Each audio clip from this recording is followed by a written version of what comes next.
durante este tiempo yo quisiera pedirte que por favor, por tu gracia, tú nos ayudes a recibir con agrado lo que tú nos enseñas. Señor, quita el orgullo de nuestro corazón y haznos humildes. Y por favor, permítenos ver tu grandeza a través de tu palabra. Que de modo que nosotros podamos ver quién eres tú y nosotros podamos responder adecuadamente a esa realidad tan trascendente. Te lo pedimos en el nombre de Jesús. Amén. Bien, no sé si ustedes lo notaron, pero la siguiente semana es 5 o 4 de noviembre. Y eso significa que llevamos un año estudiando el Evangelio de Marcos y ha sido mucho, ha sido mucho, ha sido de verdad mucho. Pero cuando empezamos a estudiar el Evangelio de Marcos, nosotros lo hicimos con una intención en mente y yo se los decía, la intención es que nosotros conozcamos al Jesús de la Biblia y que nosotros, en base a esa realidad, nosotros podamos responder adecuadamente a quién es Él. De hecho, el Evangelio de Marcos, lo estudiamos así, está diseñado precisamente para eso. El Evangelio de Marcos gira en torno a una pregunta: ¿quién es Jesús? Todos al inicio de la primera sección andaban bien sacados de onda con Jesús. En la segunda sección del Evangelio de Marcos, el Señor Jesús está ya hablando con sus discípulos mucho más de cerca acerca de su persona y de su obra. Y en esta tercera sección nosotros ya estamos viendo al Señor Jesús destapándose, ¿no? Desde que entra a Jerusalén y cómo Él orquesta todo para ser recibido como el rey mesiánico. O sea, todo esto nos está llevando a este punto de modo que tú tengas que reconocer la verdad de quién es Él. Ahora, ¿quién es el Señor Jesús? ¿Qué hemos estado estudiando hasta ahorita?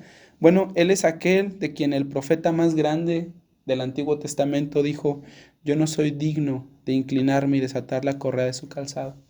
¿Se acuerdan? Justo al principio del Evangelio de Marcos, Juan el Bautista dice eso acerca del Señor Jesús. Él nos fue presentado por el Señor mismo como su Hijo amado en quien tiene complacencia. Él desde el inicio del Evangelio de Marcos vemos que tiene dominio sobre los espíritus inmundos, sobre la enfermedad, incluso sobre la creación, cuando Él calma la tormenta, ¿cierto? Él también tiene dominio sobre la muerte. Él hace cosas que ningún humano se había atrevido a hacer, como perdonar pecados, y es que la verdad es que Él, un humano normal no tiene esa autoridad, solamente Dios tiene la autoridad de perdonar pecados, pero como el Señor Jesús lo dijo, bueno, pues para que sepan que yo sí tengo autoridad para hacerlo, Él hizo un milagro de que este hombre se levantara y se fuera a su casa. Hace algunas semanas estábamos leyendo 2 de Samuel capítulo 7, donde dice: Dios mismo del Mesías afirmaré para siempre el trono de su reino. Y en Daniel 7:14 dice: le fue dado un dominio, gloria y reino para que todos los pueblos, naciones y lenguas le sirvieran. Su dominio es un dominio eterno que nunca pasará y su reino uno que no será destruido. Señor Jesús ha hecho tantas cosas a lo largo del libro de Marcos que hemos visto. Puede discernir el pensamiento del corazón de la gente, sabe todas las cosas, Él ha sido compasivo, Él ha hecho tantos milagros, de tantas maneras tan sorprendentes. Hemos visto su sabiduría, su compasión, su amor, su bondad, su poder, su gracia. Y yo quisiera tomar la pregunta que hicieron algunos judíos en Juan 7:31.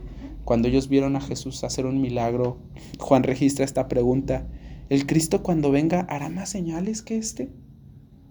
Ellos estaban pensando si Jesús era el Cristo de verdad, si era el Mesías. Y ellos dijeron: bueno, ¿por qué estamos esperando? ¿A poco el Mesías va a hacer más señales que él? O sea, no es suficiente, esto es lo que ellos están diciendo. En el Evangelio de Marcos nosotros ya vimos la declaración del apóstol Pedro, que dijo: tú eres el Cristo, el Hijo del Dios viviente, lo que agrega el Evangelio de Mateo. Nosotros hemos visto una y otra vez cómo el Señor Jesús prueba que Él es el Mesías, y no solamente el Mesías, sino que Él prueba su divinidad. Pero a pesar de todo esto, incluso aunque está esto registrado y aunque la vida de Jesús no es un misterio para el mundo, en el sentido de que no hay nada oculto de lo que Él hizo, muchas personas creen que solo fue un hombre, un buen maestro. que él fue un reformador social, como dijo la otra vez el presidente. Y el presidente lo ha dicho varias veces, que yo no estoy muy de acuerdo con eso, pero pues él piensa así y muchas personas lo piensan así. Pero muchas personas no piensan de Jesús que Él es el Señor, ni que Él es Dios. A Jesús le van a permitir hacer cualquier cosa mientras Él no reclame ser Señor y Dios. Cualquier musulmán cree que Jesús no es Dios. Ellos creen que Jesús fue un profeta muy valioso y que se debe de venerar hasta cierto punto, pero que Él no es Dios. Cualquier testigo de Jehová piensa que Jesús no es Dios. Hace un tiempo los testigos de Jehová pensaban que era un ángel. Ahora dicen que es un Dios menor a Jehová, pero de todos modos sigue siendo un Dios. Los mormones, nuestros vecinos de acá abajo, ellos tampoco creen que Jesús es Dios. Ellos creen que Jesús y el Padre están separados, que son dos cosas completamente distintas. Y esta pues no es una controversia nueva. Les decía, hace ratito en el año 325 se hizo el Concilio Niceno, donde las personas se pusieron a preguntarse, bueno, ¿y quién es este Jesús? ¿No? ¿Él es divino de verdad? ¿Él es un humano simplemente? ¿Una clase de superhumano? ¿O qué fue? La naturaleza y la deidad de Jesús siempre han estado así como que en duda. Si tú le preguntas a cualquier persona en la calle, muchas personas te van a decir que Jesús sí existió. Unas personas te van a decir que ellos creen que sí es Dios. Y otras personas te van a decir que tal vez sí creen que Jesús existió, pero no que haya sido como los evangelios dicen. Ahora, en esta parte del evangelio de Marcos, que quisiera leérselas, fíjense lo que está intentando hacer el Señor Jesús. Él hace una pregunta muy específica. El Señor Jesús, dice el versículo 35, está enseñando en el templo y decía, ¿cómo dicen los escribas que el Cristo es el Hijo de David? Porque el mismo David dijo por el Espíritu Santo, dijo el Señor a mi Señor, siéntate a mi diestra hasta que ponga tus enemigos por estrado de tus pies. David mismo le llama Señor. ¿Cómo entonces es su hijo? Y la gran multitud del pueblo le oía de buena gana. Ahora tú vas a decir, a ver, espérame un poquito. Dentro de todo lo que llevamos estudiado del Evangelio de Marcos, no hemos escuchado ni una sola vez que el Señor Jesús haya declarado o haya reclamado, así literalmente, ser Dios. ¿De dónde sacas esa idea? Bueno, nosotros sí lo hemos visto, por ejemplo, en el relato que les decía hace ratito de este hombre, al que Jesús le perdona sus pecados. Los fariseos dicen, bueno, solo Dios puede hacer esto. Y él discerniendo sus corazones, ellos no lo habían dicho, no lo habían hablado. El Señor Jesús, conociendo la mente de ellos, algo que solo Dios hace en el Antiguo Testamento, les dice, bueno, pues para que sepan que yo sí perdono pecados, ahí está, levántese y ande y váyase a su casa. Ahora, Jesús hace cosas que solamente Dios hace, como controlar la naturaleza o tener dominio sobre todas las cosas. Pero si ustedes todavía dicen, bueno, ¿de dónde sacas esa idea? Jesús sí lo dijo y lo dijo varias veces. Yo quisiera, por ejemplo, que pensaras en lo que dice Juan 8:58. Juan 8:58 dice, o registra las palabras de Jesús, donde dice, de cierto les digo de que antes de que Abraham fuese, yo soy. Después de que Jesús dijo esto, los judíos agarraron piedras para matarlo. Se van a decir, bueno, ¿por qué? Bueno, porque Jesús toma el nombre de Dios con el cual se reveló a Moisés en la zarza ardiente. ¿Recuerdan esa historia?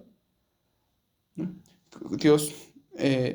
Moisés escapa de Faraón, se va a Madián con su suegro Jetro, se casa y él se convierte en un pastor de ovejas. Después Moisés en el desierto de Madián con las ovejas ve un arbusto que no se consume, se está quemando pero que no se consume y va a verlo y Dios se presenta a Moisés y Moisés le dice, bueno, si les digo que quién me envía, ¿quién les digo? Bueno, diles que yo soy te envía. Ese es el nombre de Dios. En hebreo se pronunciaría Yahweh, que tiene que ver con yo soy. Y mira lo que dice Jesús aquí. Yo les digo desde que antes de que Abraham fuese. Él se atribuye que vi antes de Abraham, que Abraham vivió como 2000 años antes del Señor Jesús. Antes de Abraham, yo soy. Y el Señor Jesús se atribuye el nombre de Dios a sí mismo. Y es por eso que los judíos agarran piedras, pues este es un blasfemo. O sea, ¿cómo se le ocurre agarrarse el nombre de Dios y ponérselo encima? Eso no está bien. Jesús lo hace así y ellos quieren matarlo. Juan 5:18 también registra este otro incidente y dice lo siguiente: por eso los judíos aún más procuraban matarle, porque no solo quebrantaba el día de reposo, que Jesús no lo quebrantaba en sí, él simplemente era misericordioso con la gente y lo sanaba. Entonces ellos decían, bueno, lo está quebrantando, pero ellos decían que lo quebrantaba. Dice, no solo quebrantaba el día de reposo, sino que también decía que Dios era su propio Padre. Y escucha, esta es la interpretación de un judío, acerca de la declaración de Jesús diciendo que Dios es su Padre, haciéndose igual a Dios. Eso es lo que dice literal el texto. Jesús declaraba que Dios era su Padre, haciéndose igual a Dios. En Marcos, en el capítulo 14, en el versículo 60 y 64, yo quisiera que nos adelantemos ahí a Marcos y fíjate lo que pasa. Yo quiero 14:60. Tiene un montón de versículos. Yo quiero que notes cuál es la razón. Marcos 14:60.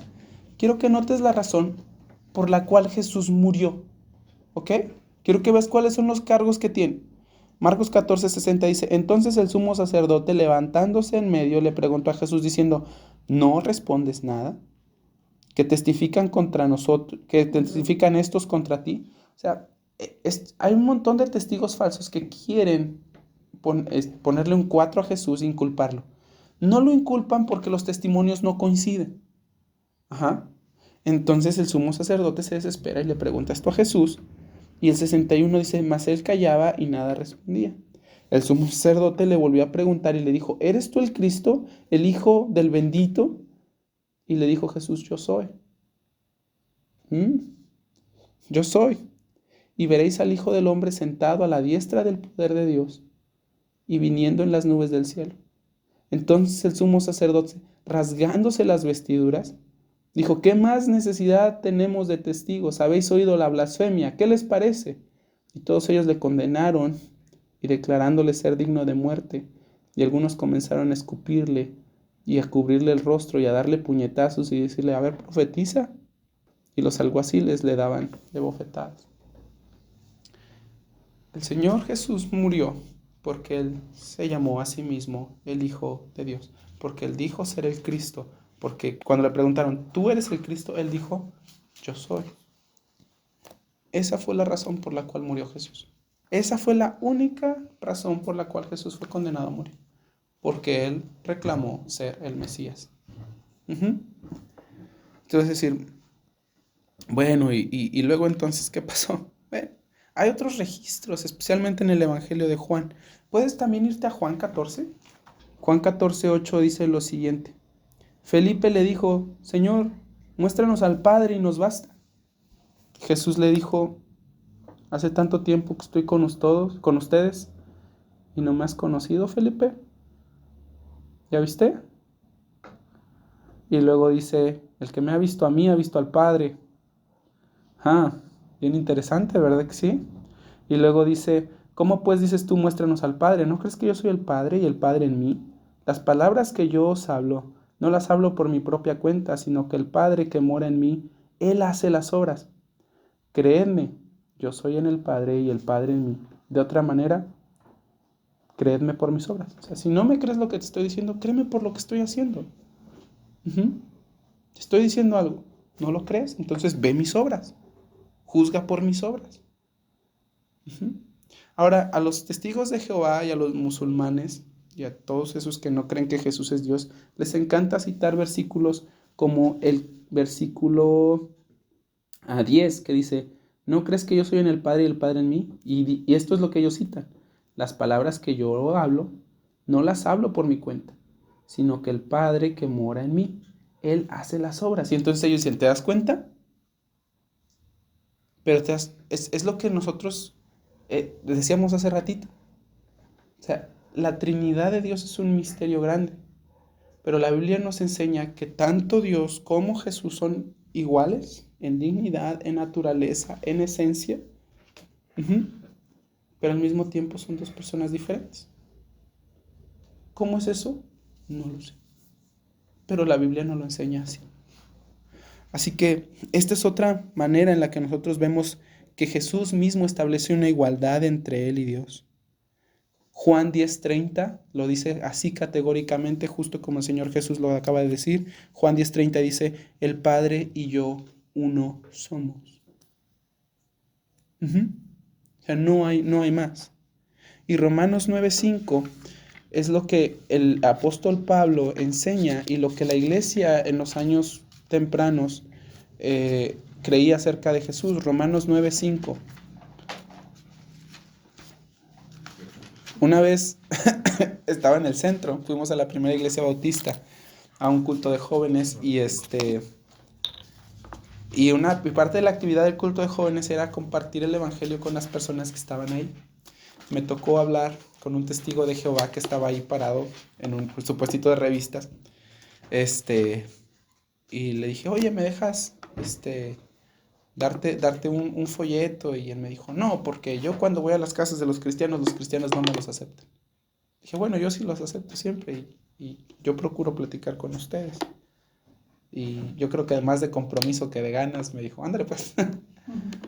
Y le dije la pregunta, dije, oye, ¿tú crees que vas a ir al reino de Jehová cuando venga? Y me dijo, pues no lo sé, estoy intentando, ¿no? Que me estoy portando bien y todo lo demás. Dijo, pero nadie puede saber eso, solamente Dios. Yo le dije, y ¿sabes qué? Ahí hay algo raro, porque la primera carta de Juan dice, yo les he escrito esto para que ustedes sepan que tienen vida eterna. Sí podemos saber. ¿Alguna vez has visto esto en la Biblia? Empezamos a platicar y como siempre llegamos al punto de Jesús. Ese es el punto crucial. ¿Quién es Jesús? Y es lo que Marcos intenta enseñarnos. Y yo le dije, bueno, si tú crees que Jesús es un Dios menor, que Jesús es diferente que el Padre, ¿cómo encaja este versículo en tu teología, en tu forma de ver a Jesús? Y leímos Romanos 9:5. Dice, de quienes son los patriarcas y de los cuales según la carne vino el Cristo, el cual es Dios sobre todas las cosas, bendito por los siglos. Amén. Esta es la creencia de la iglesia desde siempre, que Cristo es Dios sobre todas las cosas, bendito por siempre. Esa es nuestra seguridad. Los musulmanes dicen creer en Jesús, los testigos de Jehová también, los mormones también, los apostólicos también, pero, no es verdad que ellos piensen que Jesús es Dios, tal cual. Ellos te dicen, no, sí es el Señor, nos sometemos a Él. Bueno, es Dios. Bueno, sí, esto y lo otro. No, es Dios. Y entonces ahí hay un punto de quiebre siempre entre ellos y nosotros. Siempre hay un punto de quiebre. Los musulmanes especialmente dicen seguir y enseñar y respetar las enseñanzas de todos los profetas que han existido, pero eso es mentira. Eso es mentira. ¿Y saben qué? Lo mismo le pasó a los fariseos. Los fariseos tenían todas las evidencias acerca de Jesús, ellos habían visto todas sus obras, ellos no pueden negar la verdad de las palabras de Jesús, pero de algún modo ellos aún así niegan reconocer quién es Él y lo que Él ha dicho sobre sí mismo. Ellos no desean hacerlo. Y lo mataron por eso, y lo odiaron por eso. Ellos no podían soportar a Jesús. Así que la pregunta del Señor Jesús es, bueno, a ver, el Evangelio de Mateo dice que Él estaba enseñando en el templo junto a los fariseos y Él les pregunta, a ver, fariseos, ¿de quién es hijo el Cristo? Y ellos dicen, de David. Y Jesús les dijo, ok, entonces, ¿cómo dice David lo siguiente? Dijo el Señor a mi Señor. Y ahorita vamos a hablar un poquito de eso, pero fíjate, vamos a regresarnos a Marcos, ¿sí?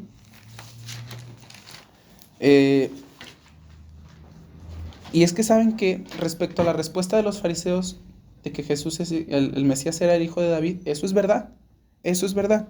Segundo de Samuel, en el capítulo 7, en el versículo 12, antes de la promesa del reino eterno al Mesías, dice lo siguiente, escucha con atención. Y cuando tus días sean cumplidos, Dios está hablando con David, y duermas con tus padres, yo levantaré después de ti a uno de tu linaje, el cual procederá de tus entrañas y afirmaré su reino. Él edificará casa a mi nombre y yo afirmaré para siempre el trono de su reino. Así es un descendiente de David. Ellos están perfectamente bien. De hecho, muchas personas identificaban así al Mesías. Por ejemplo, la mujer cananea, ¿se acuerdan? La que le decía, hijo de David, ten compasión de mí. Dijo, no es bueno quitarle el pan a los hijos y dárselo a los perrillos. ¿Te acuerdas? La mujer cananea lo dijo así. Bartimeo el ciego, el del último milagro del Señor Jesús, que le decía, hijo de David, ten misericordia de mí.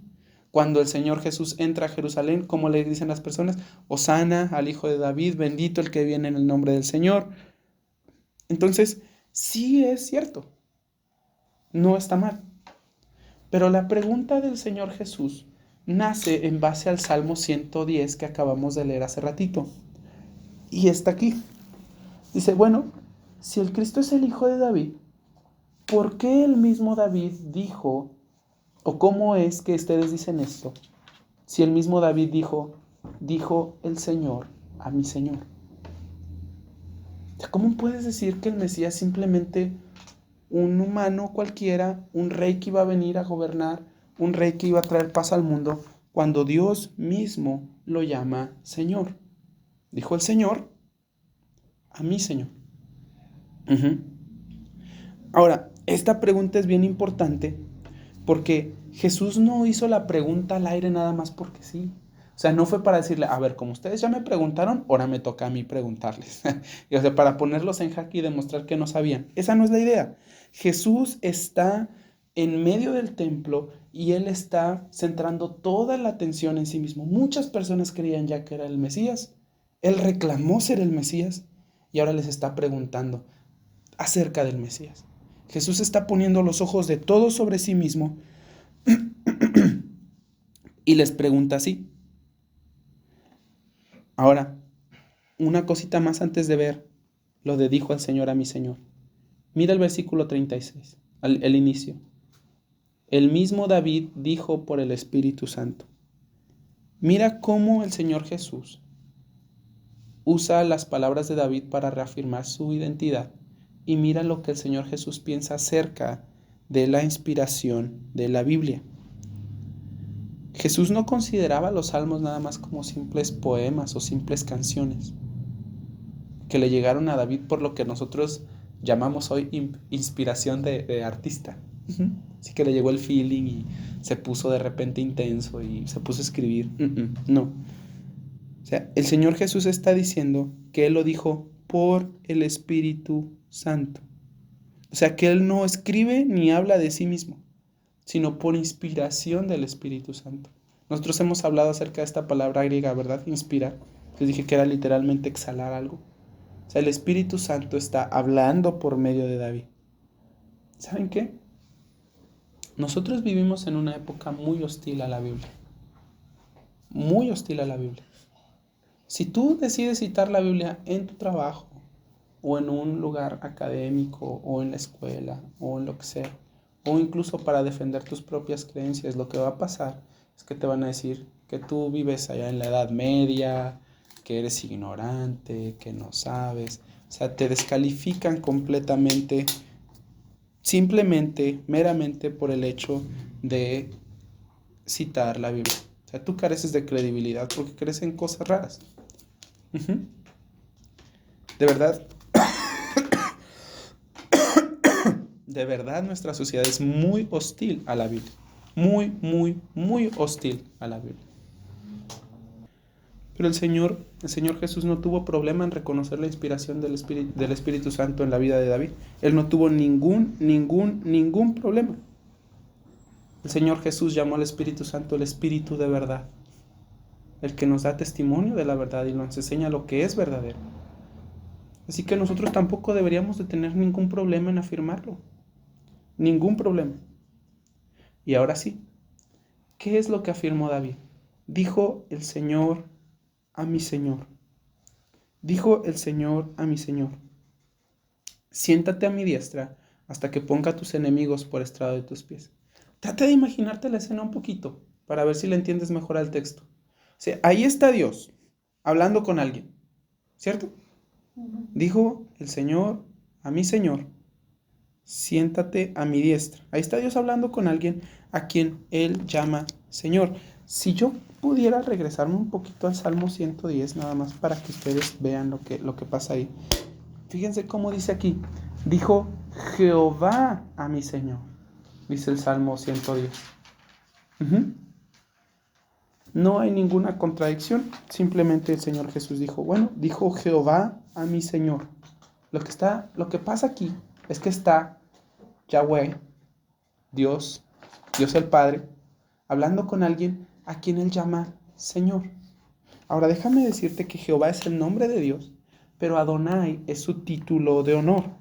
En el texto, literalmente dice, dijo Yahweh a mi Adonai. Adonai es el título por excelencia de Dios en el Antiguo Testamento. Nadie más lo tiene. De hecho, el Salmo 108 dice, oh Jehová, Señor nuestro, cuán glorioso es tu nombre en toda la tierra.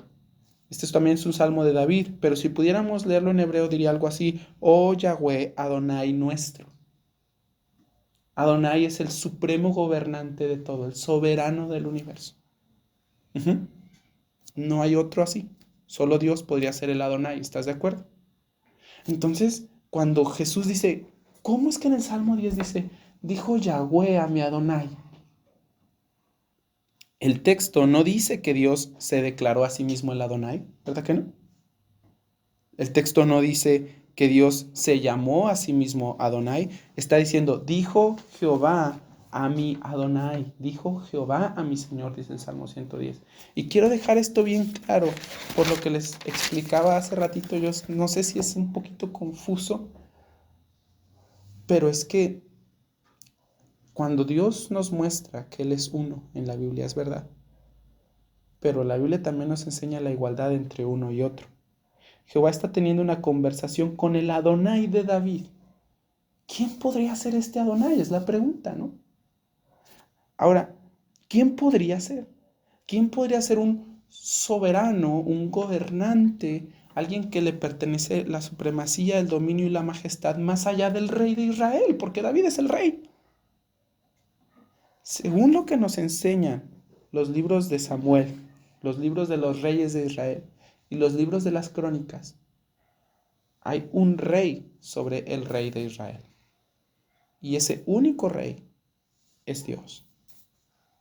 Es el único rey. Hay una historia de cuando proclaman a Saúl, el primer rey de Israel, cuando lo proclaman rey. Hasta ese entonces, el profeta Samuel había ejercido como juez de Israel. Era el último juez, el último gobernante de Israel que Dios había provisto. Entonces, cuando el pueblo de Israel dice, nosotros queremos un rey como las otras naciones, Samuel se entristece y le dice a Dios, Señor, me han dejado, me han abandonado, ya no quieren que yo ejerza como juez. Y Dios le dice, Samuel, no te han abandonado a ti. Yo soy el rey, Samuel. Yo soy el rey de esta gente. Y ellos están buscando un nuevo rey.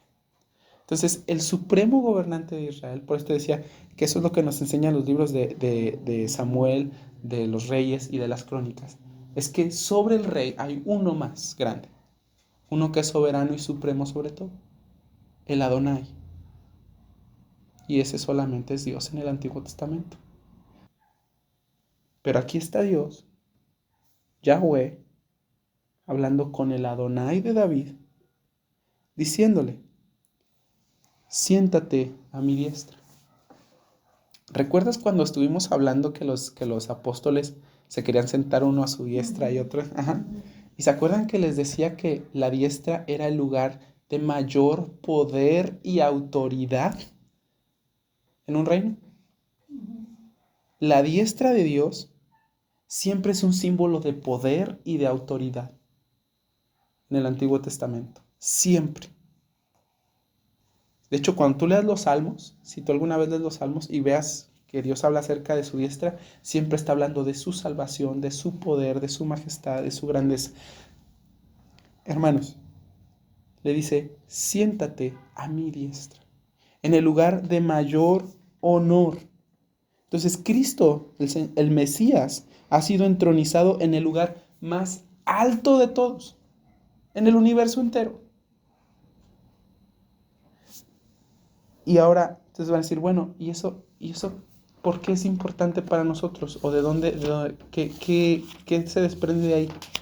Bueno, el escritor de la carta de los Hebreos dice algo importante en el capítulo 1 respecto a lo que significa que el Mesías se siente a la derecha de Dios. Mira lo que dice el capítulo 1. Voy a leer hasta el versículo 10, pero no voy a comentar mucho, nada más quiero que veas cómo Dios se expresa acerca de su Hijo. ¿Estamos bien? Dice, Dios, habiendo hablado de muchas veces y de muchas maneras en otro tiempo a los padres por los profetas, en estos tiempos postreros Dios ha hablado por el Hijo, a quien constituyó heredero de todo y por a quien asimismo hizo el universo, el cual siendo el resplandor de su gloria y la imagen misma de su sustancia, y quien sustenta todas las cosas con la palabra de su poder, habiendo efectuado la purificación de nuestros pecados por medio de sí mismos, se sentó a la diestra de la majestad en las alturas, hecho tanto superior a los ángeles, cuanto heredó más excelente nombre de ellos. Porque ¿a cuál de los ángeles dijo Dios jamás? Dios no dijo esto de los ángeles. Aquí quiero hacer una aclaración. Sí lo dijo de su Hijo. Escucha, mi Hijo eres tú, yo te he engendrado. Y les repito esta palabra, engendrado. El Hijo es engendrado, no creado. ¿Cuál es la diferencia? Bueno, que lo que Dios creó no es Dios. Los ángeles no son Dios. Los planetas no son Dios. Yo no soy Dios, tú tampoco lo eres. Pero si el Hijo es engendrado, entonces comparte la misma naturaleza del Padre. Si yo tengo un hijo, aunque parecen changuitos, no son changuitos. Si yo tengo un hijo, mi hijo va a ser humano. Si Dios engendró a su Hijo, entonces Él comparte la misma naturaleza. Él es Dios de Dios, luz de luz.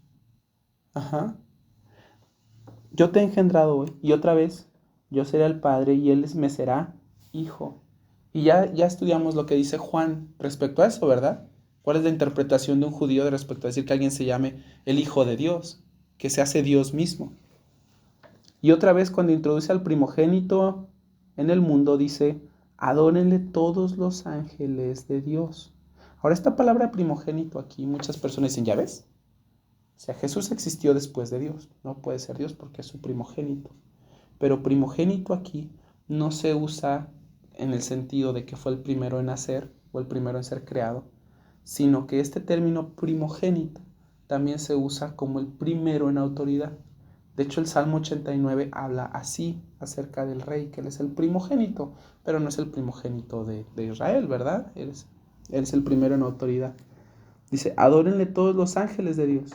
Ciertamente de los ángeles dice, esto sí es lo que dice de los ángeles, Él hace a sus ángeles espíritus y a sus ministros llamadas de fuego. Mas del Hijo dice, escucha esto con atención, tu trono, oh Dios, por el siglo del siglo, centro de equidad es el centro de tu reino. ¿Cómo llama Dios a su Hijo? Tu trono, oh Dios. ¿Lo ves? Has amado la justicia y has aborrecido la maldad, por lo cual te ungió Dios. Y recuerda que eso es lo que dice, significa Mesías, ungido. Por lo cual te ungió Dios, el Dios tuyo, con óleo de alegría más que a tus compañeros. Y agrega, escucha, tú, oh Señor, en el principio fundaste la tierra y los cielos son obras de tus manos. ¿Te das cuenta? ¿Te das cuenta de lo que está intentando hacer el Señor Jesús? Ustedes han visto todas mis obras. Ustedes han visto todo lo que yo les he enseñado, pero ustedes todavía no reconocen quién soy yo. Ustedes todavía no han visto ni han querido ver mi divinidad. Han cerrado los ojos por su odio. Jesús está hablando con los fariseos en medio del templo y enseñándole a toda la gente, poniendo los ojos sobre sí mismos para declararles la verdad más trascendente del universo, que Él es Dios de verdad. Que Él es Dios de verdad.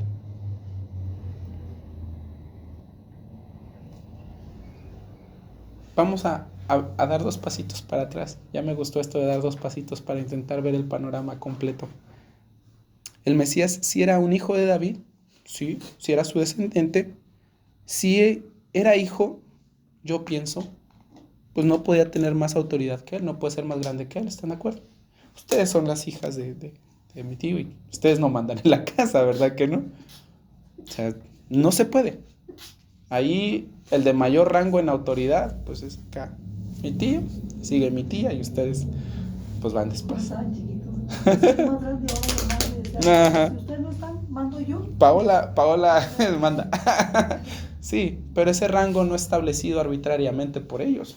Ustedes que tienen la autoridad la delegan a ellos. ¿Mm? Y en ese sentido, pues el que tiene más autoridad en casa, pues es mi tío. Entonces, si el Mesías era hijo de David, pues no podría tener más autoridad que él. Pero mira cómo lo llama David. Jesús dijo Yahweh a mi Adonai. Dijo el Señor, mi Señor. Los judíos consideraban que el reinado de David fue la época dorada de la monarquía israelí.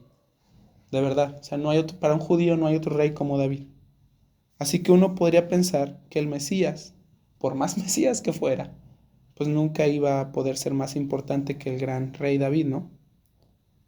Pero David, inspirado por el Espíritu Santo, él lo llama Adonai, mi Adonai. Jesús no solo es el hijo de David, es el Adonai de David, ante quien incluso el rey más grandioso de la monarquía israelí tuvo que inclinarse.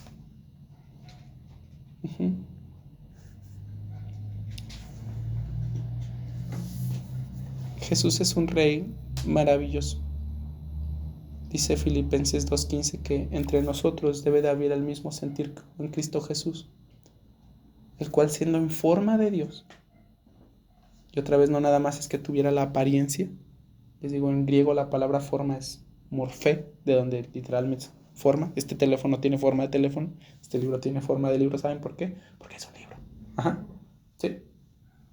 ¿Qué cosa tiene forma de Dios en el universo? Sino solo Dios.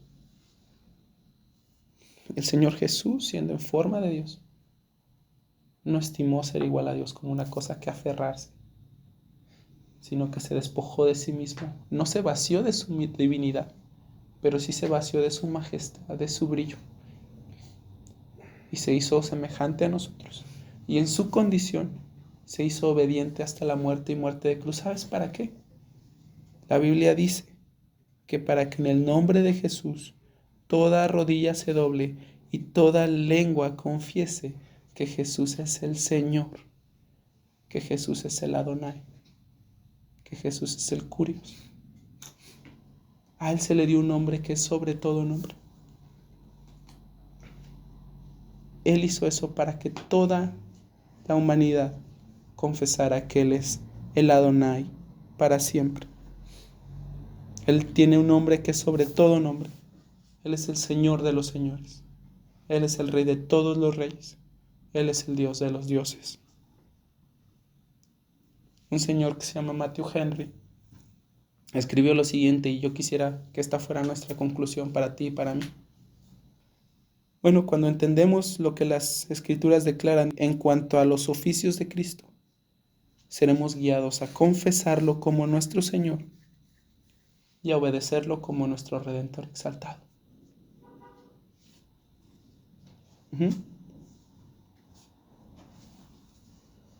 Este es nuestro Rey.